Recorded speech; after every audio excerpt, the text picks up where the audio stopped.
Well, I'd like to begin by commending and complimenting the gentleman from Wisconsin, Congressman Pucan, for the work that you're doing here in highlighting this important issue. There's so much to be said.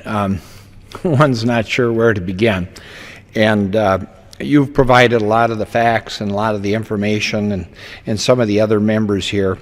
I'd like to just speak to the issue in a more general sense. But to be sure, what's happening in this country has to be reversed. The rich are getting richer, the poor are getting poorer, and the middle class is getting crushed. Corporations and banks are sitting on trillions of dollars. I'm a business guy. If there's a business opportunity out there, you invest in it. But if the middle class is broke, can't buy the goods and services, you're just going to sit on your cash. You're not going to invest it if there aren't customers there for your product. So this is not only just good for middle America and for poor people. Raising the minimum wage is going to be so important for our whole economy. When I started my entry into the employment market, the ratio of executive compensation to that of the worker was 25-1. I just read recently today that the ratio is 273-1. To my point, the rich are getting richer and the poor are getting poorer. We've just seen some numbers on the percentage of income that's earned by the upper 1% and by the upper 10%. And they're earning all the money, all the revenue. I would like to suggest that everybody, if they haven't done it yet, take a look at the Bill Moyers film that was done in Milwaukee, Wisconsin, following the lives of two families. And it was quite remarkable. And hats off to Bill Moyer for his vision in understanding how valuable a film like this could be. Because he followed two families, good families, hard-working families, playing by all the rules, doing everything right, going to church on Sunday, not living extravagantly, no speedboats in their driveway, living in modest housing in wonderful, modest communities. And he followed them as they were entering into the employment market 22 years ago. And they had good paying manufacturing jobs in the $25, $30 range. And they had benefits and retirement. And in both families, they ended up, all the mothers, the fathers, ended up losing their jobs. Not through a failure to show up for work, but because tax and trade policies had shifted those manufacturing jobs overseas to another country. So through no fault of their own, they found themselves unemployed. Well, they struggled, and over a period of months, they managed to find other jobs. But now they were back down in the $12 to $16 range, and in many cases, they'd lost benefits. But they were content. They just took an extra job here and there, wherever they could. And once you know, those jobs ended up being moved overseas because of our tax and our trade policies. And this time they had an even harder time finding employment. And you could see all the stresses because Moyer was going back and visiting these people every year or two and recording what was happening in their lives. And you could see the stress that was being created. And one of the families, to see these two young kids in love in their youth, and then to see the young man go into a tailspin of depression, being unable to provide for his family, and the conflict, and it ended up in divorce, and he's hanging out with buddies at the end, trying to pick up odd jobs here and there, and his wife is living, in an apartment, a spare bedroom with a friend, and the other couple of guys out picking up garbage. And then he showed what happened. They all lost their homes, okay? It showed what happened to the entire community. Alan.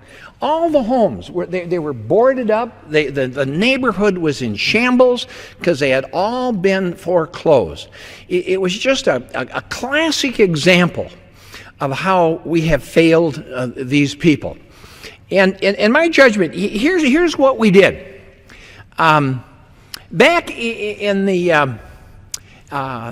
in our parents' time, at least my age group, maybe your grandparents, okay? The average life expectancy in this country was 47. Today it's pushing 80. Remarkable progress, especially Alan and me, the two oldest guys here in the freshman class. So, and then we did a whole bunch of things. You know, we looked and the rivers were catching, lakes were catching on fire, and the acid rain was destroying the forest and the lakes. And I had people in my district whose lives were over and they weren't 25 or 30. They were working in boat factories. And for want of a little ventilation, their lungs were full of fiberglass. So they couldn't breathe. Anyway, we did all these things. We set up some good rules for environmental protection. We set up some good rules for health and safety. We insisted on Medicare for our elderly and workers' comp and unemployment comp and Social Security. We put a tremendous amount of burden for all of that on our business community, our manufacturing sector. I know about that. I spent the last 32 years of my life in business, manufacturing. But then we said to all the manufacturers, by the way, now you're going to have to go compete with people in countries where they don't have to do any of that. It wasn't fair. It couldn't work. And so I'm not necessarily faulting corporations for moving overseas. But I am faulting the people responsible for the public policies that allowed that to happen. And so, the first thing that we have to do here, in my judgment, is to raise the minimum wage. It's not a cure-all, but it's a good beginning to put some money back in the hands of low-income and middle America. But there's so many other things that we need to do. I just learned in one of our committees they were going to spend $89 billion, Alan, in Afghanistan this year, and on infrastructure projects. I read in the Times one project was $299 million. 50 brave young American men and women lost their lives securing the area for this hydroelectric project. And for every one that's killed, there's another 6, 7 that are maimed and harmed for life. Okay? Well, this project's now been abandoned because the locals kept blowing it up as fast as we could secure the area and build it. We need to start reinvesting in our own infrastructure, our bridges, our roads, our communities, our educational system, investing in our people.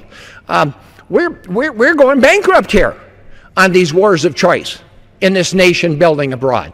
We're destroying what made America a great country, a middle class, a place where there was opportunities for everybody. If you showed up and you wanted to work hard, there was a job for you. I submit in my generation, if you wanted to be a failure, hell, you had to have a plan. I mean, there were just so many jobs and so many good paying jobs and so many opportunities. And that's what we're losing. And that's what we have to get back to in this country. And I think we can start by raising the minimum wage. And so I am so thrilled to be able to join you and my colleagues in urging the leadership here to bring this measure before the Congress. Let us have the debate. Let us have a vote on it. Let us see if we can't move this country forward. Let us see if we can't do something for the middle class here. And then let's follow up that with a good, healthy debate on what kind of a trade policy are we going to have. Is it going to be totally free, or is it going to be fair trade that recognizes the accomplishments that we've made here with a determination to keep moving that progress forward? And let's have a good look at the tax policies, too. The fact is, anyone who's examined it knows clearly the richest and most powerful people in this country pay a much lower percentage of their income in taxes than the average person. They just did an analysis in Minnesota here a while back. The average person making between $30,000 and $50,000 paying 31% of their income in a variety of taxes. You know, Social Security, income, real estate, gas taxes, the whole works. The average millionaire is only paying 13%. Well, that's not fair. And nobody's suggesting here that we should penalize the rich for their success. On the contrary, we want everybody to be successful in this country. But we also want everybody to pay their fair share. So there's no one easy, simple solution to what we're looking at here. But we can start with raising the minimum wage. And then let's go after this tax policy. Let's go after this trade policy. Let's institute some fairness in this country. Let's rebuild the middle class. Let's restore the American dream where there's opportunity for everyone. Everyone who is willing to go to work, play by the rules, work hard, and go to work every day. That's the America we grew up with. That's the America we want to leave behind when we pass on to the big country. Thank you. Sure.